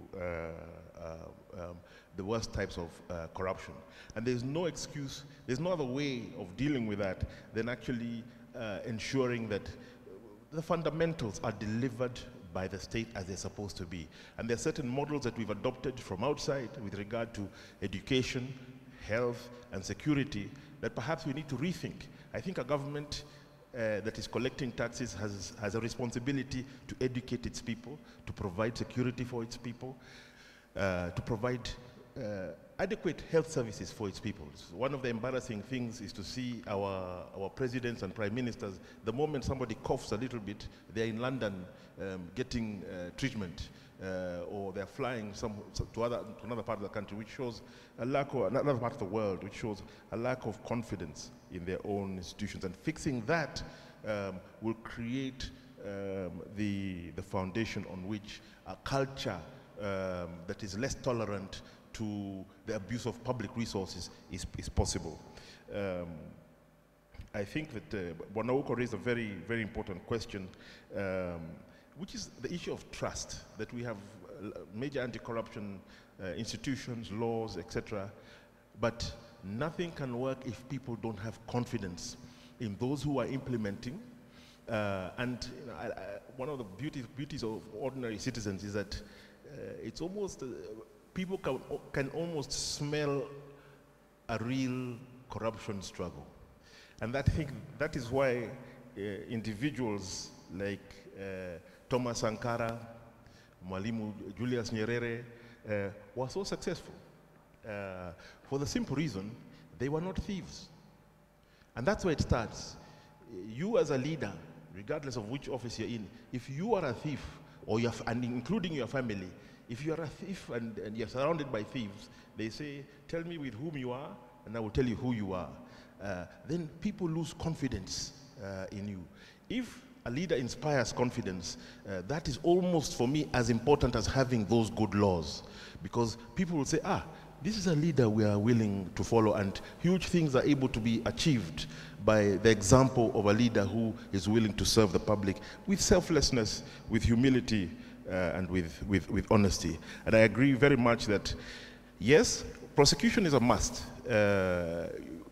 We need to see more senior people in prison. And the point I was making is that takes time. And there are other instruments available in the arsenal that we can make more use of. Lifestyle audits, lustration. So if you've ever been found guilty of something or been mentioned adversely, you step out of public office and should not be able to serve in public office. Once you lose public trust, you should not be able to continue serving in public office. Wealth declarations, I think the president and the ministers here yesterday mentioned it. I think this is a very, very wonderful tool. I call them the prosecution-related instruments and ethics-related instruments. We don't make enough use of the latter, but I always like to add, if you're declaring assets and debts, you must declare your assets and debts of yourself, your wives and children all together, and they must be made public. If you're a public servant, you must be willing for that information to be in the public domain, so that ordinary people can say that so-and-so is telling the truth or not telling the truth. In Zambia, they used to do this. Madam, I fully agree about the issue of gender. I can reassure you, and perhaps the African Union will take this, if you look into consideration, one of the findings of research, number one, women in public service are generally less corrupt than men. This is a genuine finding. So perhaps that's something that we should explore with greater rigor. As men tend to be more corrupt than women by and large. And the most insidious and profound effects of corruption affect women, the poor, and the less educated in society most fiercely of all. I think that the question was asked with regard to a convergence vis-a-vis illicit flows, transnational crime, and democracy. I think the convergence has already happened. And it is not only an African issue, it's a global issue in terms of corporations or informal groups of individuals whose wealth exceeds that of entire countries, can buy policy, can buy elections. I was talking to a friend just last week, we were in 2 weeks ago, we were in South Africa discussing state capture, which is a very topical issue in South Africa right now. And I was being told the Nigerian election to become president, you're looking at $1 billion. $1 billion US need to be spent just to mobilize that campaign in all the states and everything, which is a staggering figure.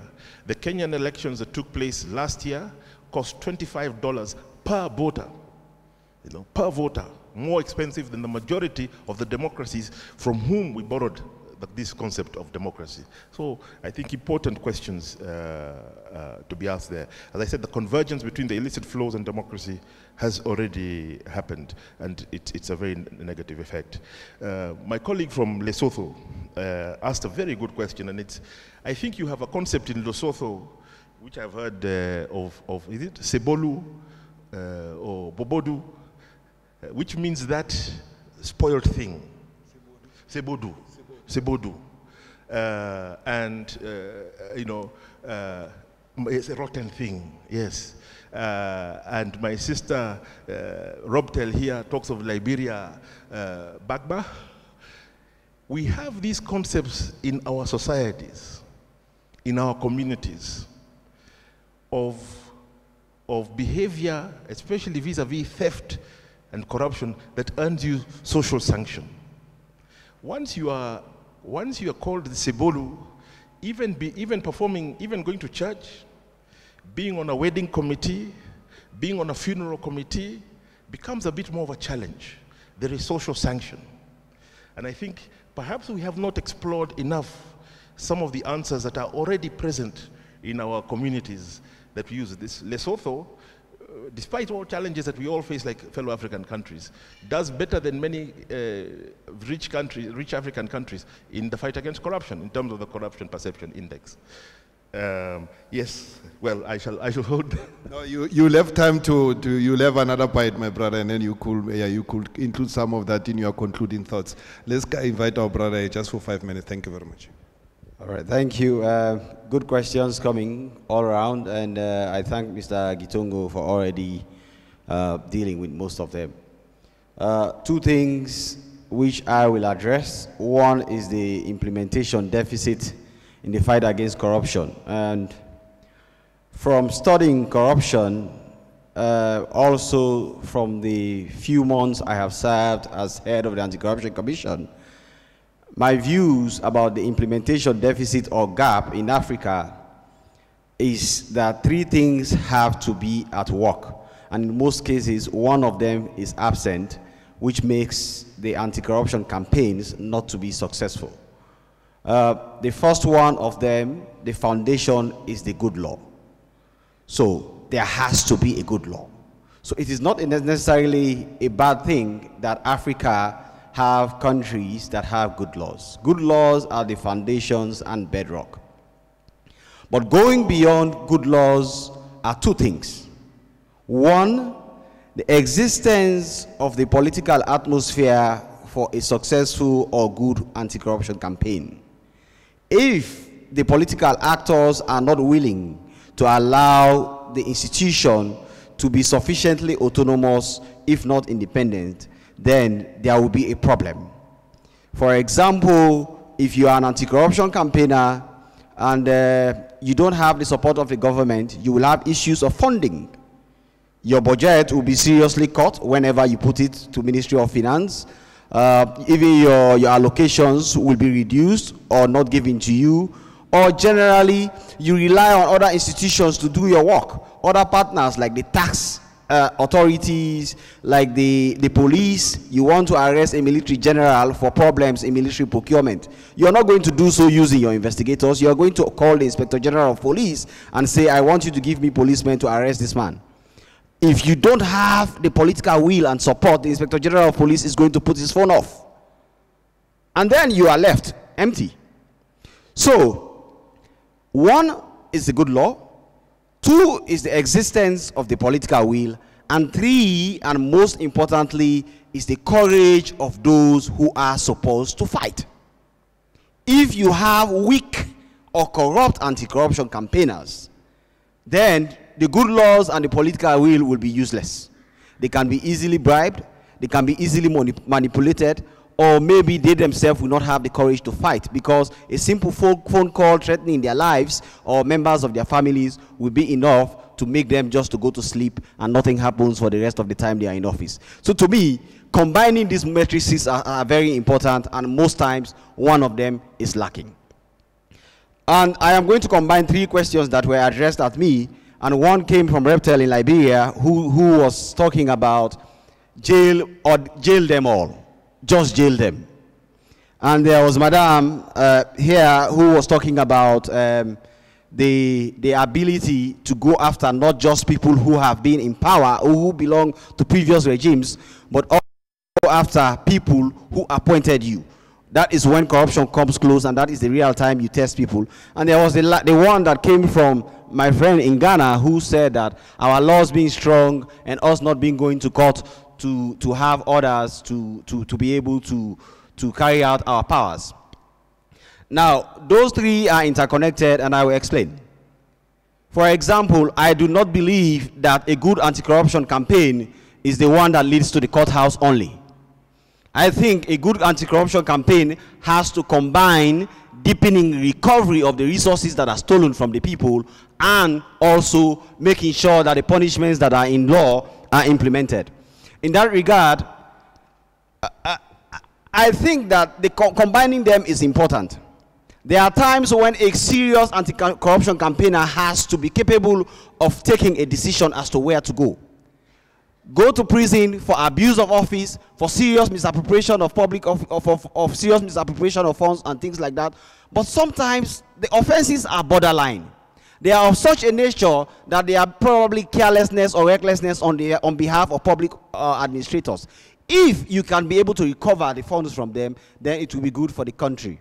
And that is why in my country, for example, in 4 months, we have been able to recover over 10 billion loans of stolen funds. Those 4 billion loans recovered are more than half of what has been recovered for the 18 years of the existence of the Anti-Corruption Commission, because the previous regimes were court-focused and not much was happening. The convictions were overturned on appeal, and many cases, the lawyers on the other side were stronger than the lawyers that were representing the state. Lastly, and most importantly, I don't think that using our powers to recover funds or to avoid going to court is a problem in itself. It's a question of the credibility of those exercising discretion within the anti-corruption agencies. If it is in the best interest of the people for other means to be used, other than going to court, rather than robust investigation, all leading towards making sure that a fair environment is existing in the country, I think it is best for the country. It is not always the idea of jail them all, but sometimes you have to make sure there is a rich balance between jailing them all and recovering what is stolen and giving back to the people. Thank you. Excellent, my brother. I think I'll give the young lady there, and then Ambassador Bankole, and Your Excellency also. And then we don't have time. Maybe the chair, I'm just going to be discriminatory now. I'll take the lady, I'll take my brother Bankole, some member, the ABC, they're the ones who brought us here, and then I'll also take the board member of the youth. I think this is all we can take. Madam, we came together on the same flight, so I'll give you the floor. And then this side I will just take, there were some 2 hands there at the back. You, the gentleman there. Yes, you. And then the lady, yeah. So, no, you had your bite already, my brother from the CR. So the lady, you have the floor, please. Thank you. Just make your point, we've run out of time. Just make your point, and then others will defer to I'll try to be as brief as possible. Thank you. My name is Karima Ghanem. I'm president of the International Center for Diplomacy from Morocco. I have a comment and a question. Of course, corruption is cross-cutting all sectors, from health, justice, police, education, etc. My question is, the anti-corruption laws, unfortunately, lack synergy and adaptation, which impacts implementation on the ground. And I think we talked a lot about the issues on the implementation. Our laws, it makes them very nice documents on the shelves, but not on the field. These laws need to be aligned with other rules and regulations that needs to be amended to avoid more specifically administrative and delegation of authority at the level of implementation. One of the delegates spoke about behavioral problem, and I think a question here, what are the guarantees and monitoring and evaluation mechanisms that are put in place to ensure that there is an impact on the practices on the behavior of people? For these consultations, I think that this year has been declared 2018 for the fight against corruption, and I'm sure there will be an upgrade on the continental policy against corruption. My question here, how do we ensure proper implementation at the national level of member states of the AU, knowing that we have different perceptions and contextualization of corruption, as well as different legal enabling environment? My final question is to gender, and I thank the lady who brought the issue of gender-sensitive corruption, and I would like here to bring your attention that we're still talking superficially about sextortion, which is a common and frequent practice and abuse of power, requesting sex against jobs and procurement, which is basically impacting economy. So I hope we should be daring more to speak about it and find different approaches to solve it. Thank you. Thank you very much. Thank you very much, Ambassador Pankole. Thank you very much, Prof. I'll be very brief. The first is that we cannot be discussing the political economy of corruption without looking at the sources within the economy, defense procurement, budget procedures, taxation, value-added tax, due diligence procedures. We've not had much of that. And I think I would like to have from John his own perspectives of this, because this is what drives corruption. This is what corruption thrives on, and we must be able to analyze that closely. The second point, briefly, is that the pillar of any emerging economy, economies in transition, is always the middle class. How do you see Africa's rising status of the middle class in the fight against corruption, and also as potential sources of corruption? And finally, which is very political, we must in Africa start looking at where the tax havens that are rising amongst us must be stemmed. How do we do that? Some countries have been mentioned, and we know there are many more. We really need to dig deep and deep into changing the narrative for us to avoid having in our own continent the issues that relate to what we have in the bank secrecy jurisdictions of the world. I thank you. Thank you very much, Your Excellency, Madam. You can have the floor.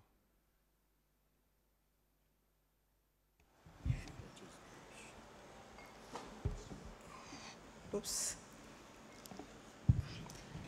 Thank you very much, Prof. I'm also going to be very brief. We've heard a lot about the fight against corruption being undertaken by institutions, having the appropriate instruments and all. But I believe that it has to be partaken by the people. I mean, we have to involve the people, individual Africans and communities. But then before they can do that, they should be able to identify what corruption is, the extent to which it affects society, its impact on the provision of social services, how to monitor it, and then how to report. Thank you. Excellent. Thank you very much. Isabella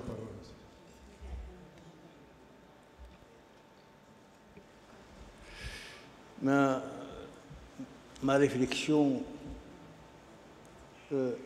sera peut-être un peu provocatrice, parce que je pense que durant ces dernières années ou les décennies, un certain nombre de thématiques sont en train d'émerger au plan, je dirais, mondial.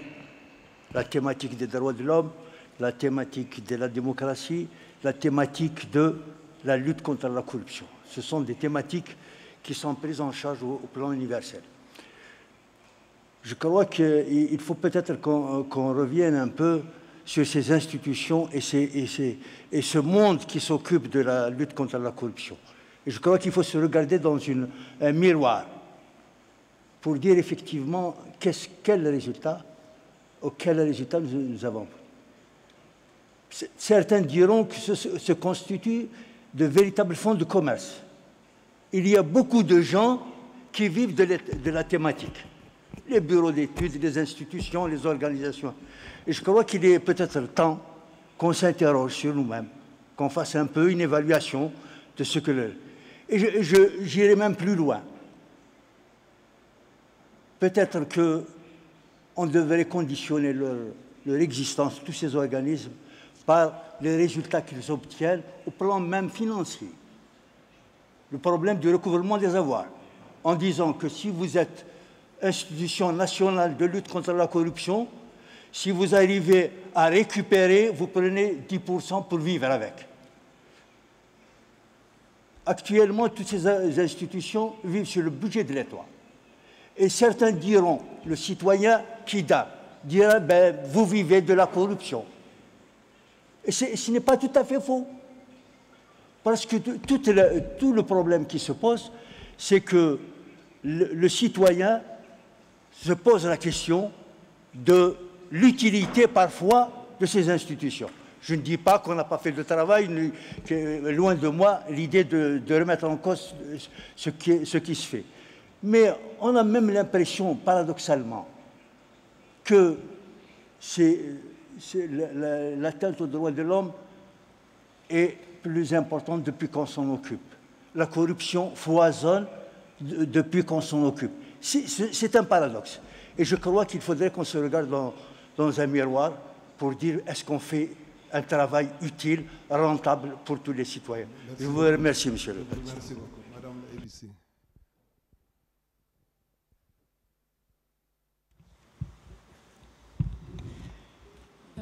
Thank you so much. I just wanted to quickly speak to 3 issues in light of the discussions that we've had. The first one has to do with the amendment of the convention, and then the second one is on the study on the implementation of the convention, as well as the African anti-corruption measurement. From the perspective of the board, and given the new trends that have come into play since the adoption of the convention 15 years ago, the board is currently working on amending the convention, and the issues of illicit financial flows that have come up is one of the issues that we are looking at, as well as new emerging issues. So I thought I should just let the delegates know. Then secondly, on the issue of implementation of the convention, as a board, we've been concerned indeed that there are a lot of perhaps gaps in as far as the implementation of the convention is concerned. So in this regard, we commissioned a study. It is underway right now, and the study is meant to assess the implementation of the convention on the African continent. It wants to look at the perhaps challenges, why member states are not able to implement it effectively, then the trends also, as well as perhaps suggest ways and means of enhancing the implementation of the convention. So we are hoping that by the end of that study, we'll be able to get solutions on how we can actually enhance the implementation of the convention at a national level in the state parties to the convention. And then the other aspect that I wanted to speak to is the issue of the measurement of corruption. I think it came up in one of the interventions. Currently, the board is working with key stakeholders in coming up with an African anti-corruption measurement, which will try to more or less like move away from the perception-based to evidence-based, and is still very much work in progress. And I think we'll be still getting back to some of the key stakeholders that are here so that we come up with something that will really help us to look at the nitty-gritties of corruption on the continent. And then in that regard, we can come up with mitigating measures that are going to move us out of this situation. Thank you so much. Thank you very much for sharing that information with us. Madam, you are the last person on this.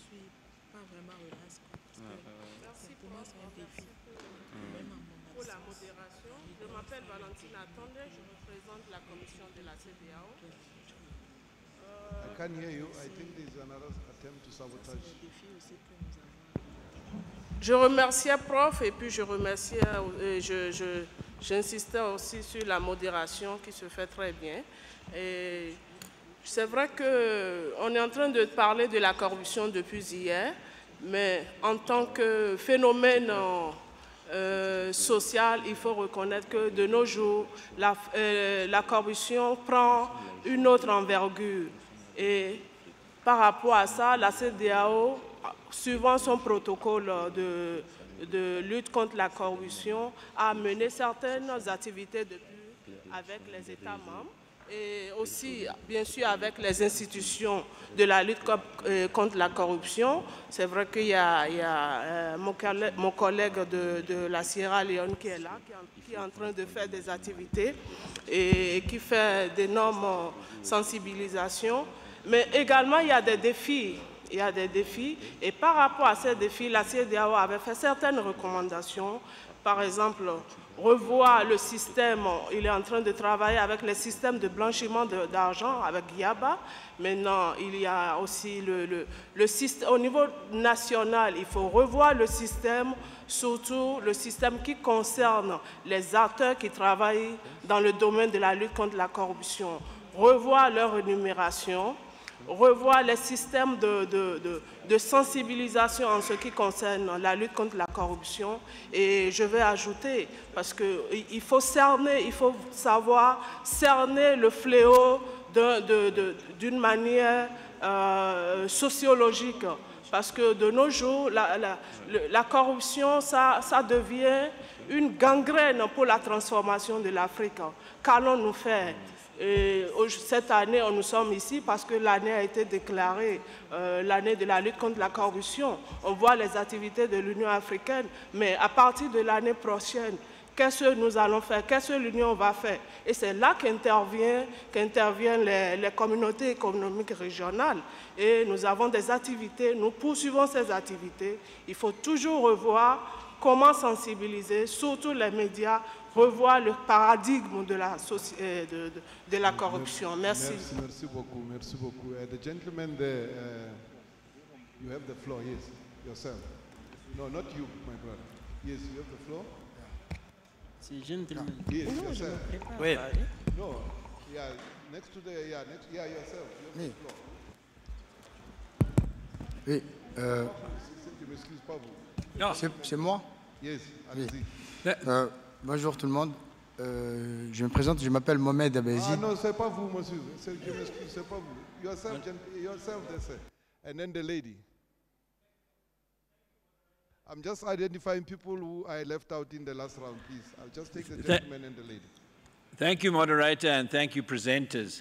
I have a point in relation to the World Bank. Just introduce yourself very quickly. Sorry, I'm Paul Hoffman from Accountability Now in Cape Town. I'm also on the International Committee of Integrity Initiatives International, which punts the idea of an international anti-corruption court. My point is around the World Bank sanctions system. Some delegates may not be familiar with it. I want to know why the system, which effectively bypasses corruption and simply involves the World Bank in refusing to do business with anybody who is unable to give a properly audited account of how money lent by the World Bank is spent in the course of procurement. Now, in Africa, a lot of the procurement of public goods and services is the source of corrupt activities. If governments could be encouraged to adapt that sanction system, then the heavy lifting of corruption prosecutions would be done away with, and companies that steal public money will be placed on a blacklist in Africa and will not be able to do business again in Africa. Why not? Thank you very much. Madam, you have the floor. Bonjour à tous. C'est Madame Priska Kouakou de la Côte d'Ivoire, spécialiste en communication sociale. J'aimerais savoir s'il existe un système qui permet de documenter toutes les bonnes choses ou les histoires à succès autour de la lutte contre le paludisme, de sorte à les rendre disponibles sur une plateforme en ligne pour que nous puissions déjà, je pense, remporter le combat qui permet de croire que c'est possible de lutter contre la corruption. Parce que chez moi, en tout cas, on s'est résigné en se disant que ce n'est pas possible. Et je pense qu'on a besoin d'illustrer d'avoir des cas concrets de victoire, je vais dire de résultats, vraiment dans ce domaine-là, pour nous motiver et nous dire que c'est possible de remporter cette victoire. Merci. Merci beaucoup. The gentleman at the back who was insisting on talking, you have the floor, please. Moi? Yes, yourself. Merci. Mohamed Abazid, je suis avocat d'affaires, je viens de Djibouti.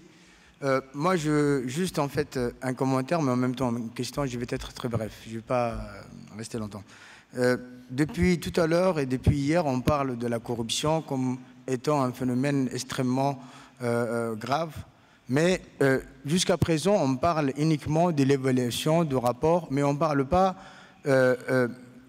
pourquoi ça ne marche pas. C'est-à-dire il y a des lois très sophistiquées, il y a des institutions efficaces, certes, mais sauf que je crois qu'il y a un sentiment des juges et partis. C'est-à-dire on connaît très bien qui sont les bourreaux et qui sont les victimes. Et ce que disait la représentante de Sierra Leone, quand on arrive au pouvoir, on arrive avec des chaussures sales, et quand on sort avec des belles chaussures. Et c'est qui fait ces gens-là? C'est les politiciens qui veulent entretenir les personnes qui les élisent. Et c'est la société civile, c'est le peuple. Donc aujourd'hui, la question qui se pose, pourquoi ça ne marche pas efficacement? Parce que la société civile, qui est un acteur principal, est dépourvue de moyens d'action. Il n'y a pas un droit d'action comme dans le droit de l'environnement, où toute association peut intenter une action contre la personne qui pollue l'environnement ou les sociétés qui polluent l'environnement. La société civile, des collectifs, n'a pas le droit d'action, d'agir devant des juridictions de droit commun en collectif. Deuxième chose et deuxième question, aujourd'hui, certains collectifs doivent partir à l'étranger, s'allier avec la Transparency International pour poursuivre les biens publics qui ont été détournés par les dirigeants africains dans les pays occidentaux, avec qui on entretient, et c'est ce que disait Dembisa Moyo, la pauvreté s'agrandit, plus il y a de l'aide au développement. Et l'aide au développement, c'est l'argent qui a été volé à l'Afrique. Et aujourd'hui, la corruption s'alourdit, s'agrandit, plus il y a de la prévention. Donc je crois que la place serait à ce qu'il y ait un droit d'action collectif auprès de la Cour africaine des droits de l'homme, parce que la corruption porte atteinte aux droits de l'homme de la 4e génération. Je vous remercie. Merci beaucoup. I'll just give the floor. There was a hand here. Just you are the last person. I'm sorry, I have to close the round. I think the lady here, you take the floor. You'll be the last person. Thank you very much for giving me the opportunity. I just have a question on the issue of political will. What exactly do we mean when we say, lack of political will? Because my belief is that, against all odds, if an anti-corruption agency wants to perform, they will perform, whether, the will is there or not. My brother says political will goes with courage. No, just the gentleman, the red tie, yes, the Donald Trump tie. Thank you very much. Thank you very much. My name is Waddo. I am from Ethiopia, Anti-Corruption Commission. Just to contribute on some points, we have been talking about the challenges of corruption these 2 days, and I encourage all the participants to come up with possible alternative solutions. In this regard, in my view, fighting corruption is a process, and it starts from self. Political will, usually we are talking about that. Political will is, and determined leadership is the pillar in the fight against corruption. So leaderships of African countries are expected to be exemplary in all aspects of fighting corruption in this country. So we should work as per our talk. So the people at large in this continent expect the words of the leaders to be real deliveries. So the other question is, the other point that I need to contribute is, my brother, you are speaking on injury time. Okay, creating an aware society. Creating an aware society should be taken into consideration. let's look at the socio-economic development level of our continent. The socio-economic development of the people in our continent vary from country to country. We should look at the religious level. We should look at the traditional factors. So, therefore, it is better to create an aware society that does not tolerate corruption. So the approach in the fight against corruption is multidimensional, in my view. So the other issue is thinking towards the future fate of the continent is very, very important. The future fate of the continent most likely lies on the youth and the children. So whenever we talk about corruption, parallelly we should talk on the issue of the promotion of ethics. So revisiting the educational curriculum to incorporate the civic education at primary, secondary, and the tertiary level is very, very important and is timely. Thank you very much. So the other issue, sorry. I'm sure that there will be an opportunity you can take the floor in some sessions that are still coming. I don't want to interrupt you. You are a very important person, and Ethiopia is a member of the EPRM. And thank you very much for all the good suggestions you have made. I'm sure there will be follow-up to some. I just want to give the panel just a concluding thought, then I can release, we can all go and take a break and help ourselves to the tea. Just a concluding thought, my brother. Yes, I am very grateful for this opportunity to be on this panel, to learn from those who are with me on the panel, and also to learn from the comments, suggestions, and even questions raised by the public. All I can say is that all is not lost. We in Africa are doubling our efforts to really take corruption on the spinal cord, and it is a winnable venture. Other parts of the world have done it and succeeded. We can do it. Let's do it together. Thank you. Thank you very much. You also, just a final thought, my brother. Thank you. If you'll allow me, Prof, I'll have 3 final thoughts. No, it's not time. I think that the issue of China and corruption, debt and corruption, and the middle class and the ambivalence with regard to corruption, what's about to happen around many countries in Africa, I think provides an opportunity for us to re-energize the fight against corruption because of the debt that we have accumulated in many countries, from China and also from the West, that is causing the implementation of austerity programs that are beginning to wake up the middle class and the poor as they are forced to pay taxes for debts that have been accrued, sometimes very opaquely. Finally, in many of our countries, power resides, there's a saying, national security is the last refuge of the corrupt. And in many of our countries, power resides around the office of the president, Ministry of Finance, and the security, agencies. Those 3. If you're Minister of Culture, really, you're not really in the inner circle to be captured around corruption. And I think that focusing on this and our energies around auditing these the institutions in this bucket of agencies is important. I mean, if I had more time, I would go into greater detail about it, but I'll say thank you very much for this opportunity. Thank you.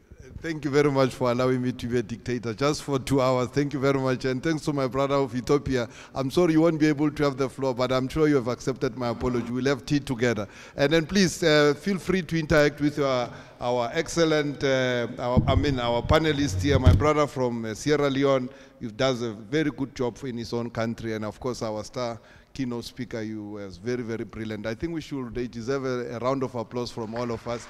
And Ibrahim, I did very bad with time. I'm very embarrassed, but I tried my best. You could see there was a lot of defiance in the hall, but nonetheless, I hand over the floor to you. Thank you very much. Ladies and gentlemen, shall we put our hands together as we thank very profoundly the panel for a very beautiful session. And on behalf of the moderator as well, I join him in appealing to all the participants. We have very excellent sessions lined up for the rest of the day and tomorrow. We would make sure, and as you have seen, we're trying to ensure that the conversation is diverse and the contribution from the floor also covers everyone. All the other moderators are also taking note, and they will make sure that during their sessions, we spread and give the floor to most of the colleagues who have not had the opportunity to share their own insights. Ladies and gentlemen, we will break for tea right about now, and we will be back here in 20 minutes. The plan is that we will be back here at 20 minutes to 11. I hope that is fine. Ladies and gentlemen, enjoy tea. To 12, sorry, I think I'm on Addis time. To 12 o'clock. At 20 minutes to 12 is when we reconvene in the hall. That's in 20 minutes. Thank you very much and enjoy tea. Merci beaucoup.